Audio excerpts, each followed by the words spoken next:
Oromoo hundi keessan viidiyoo tana sheer godha. Miyyoon tun duutee jirti sallaajaa keessa jirti akka sallaajaa baatee awwaalamtu sagalee taaf hundi keessan Oromoon sheer godha namoo feemasa gurguddaa hundi biraan dhaqqaba dhaabbaan isii bo'aa jiranii akka miyyoo teenya reef kan gorsiisaa jiran. Assalaamu alaykum warahmatullahi wabarakatuh. Naan daa'imman miyyoon dhuftee eeggatta viidiyoo isii maxxansine tan dhukkubsattee gartee dallaalloonni gartee Shamshuu Jimmaa kanaa mana haakumaa naqee jennee dubbanne miyyoon san duute jechuu dhageenye duute jirti namni nuti gartee jala deemaa inni itti goone duute jennee nutti manii jiranii warra isaaniitiif fira isaaniitiif rabbi jajjabina haa kennu.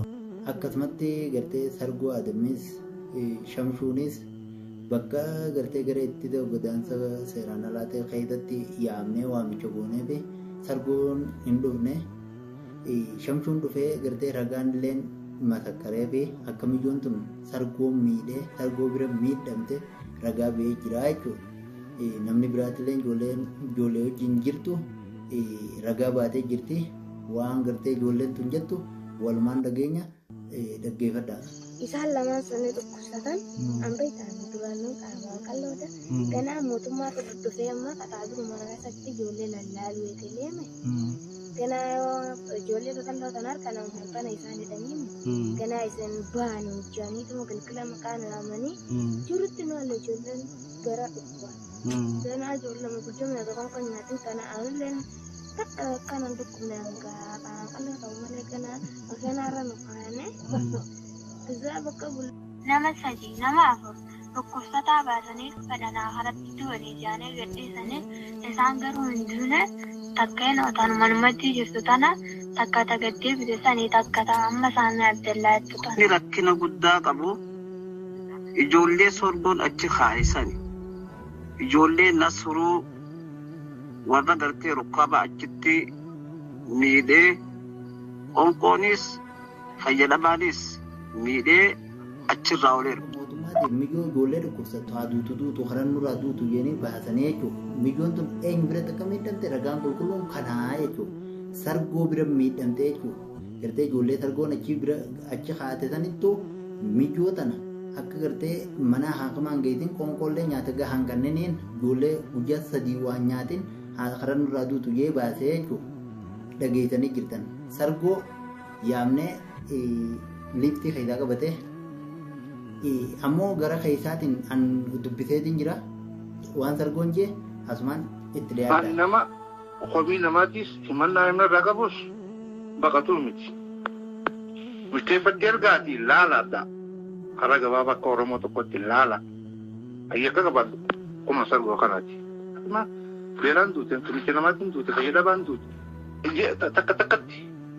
Waan gartee manni haakimaa tarabbiitiin duutu Oromoo guutuuf rabbi ramataa godhu akka hiyyaan duutu midhaa hiyyaaf duutu gosaan qaba firaan qaba hiyyadheetiin dhiiga namaa irraa baasaa yaa'e kana olaan miidiyaan bu'aan ni hin jiru ammeenyi hootee malee dhugaa Oromoo qabbaneessu haadhasii firasii qabbaneessu isa kanarra naa jedhu.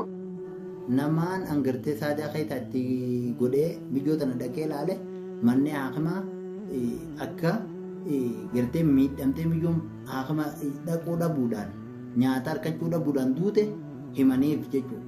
Kun itti dhiyaadha.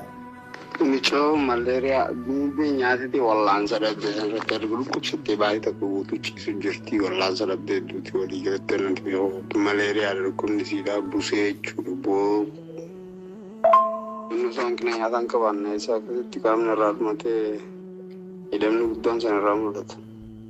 Ilaa kun akkasii akkuma nama siin jaanu ganama dhageetii suuraa kaasee si erge. Naafa sargoo Adam haatii fi abbaan miyyoo tanaa miyyoo teenya gartee reefkuma barbaanna reefkuma bakka keessanii nu baasee jennu fuutanii mushtee fafiraa darbitanii miyyoo tana ilmoo namaa yookiin taa'e yeroo dhukkubsate fira qabaa warra isaanii itti barbaaddee kan nuudha sila akka seeraatitti isin ammoo fuutanii mushtee fafiraa geetanii duutu jettanii mana haakimaatti darbitan. Kanaafuu miyyoo namaa reefka bakka jirtu baasi obboleessa baasi miyyoo namaa reefka baasi maatii isaanii taas jirtu kanni haa awwaallatanii akka haatinii fi abbaan qirtee miyyoo tana sabbaraniin isiniin gabaabdumatti.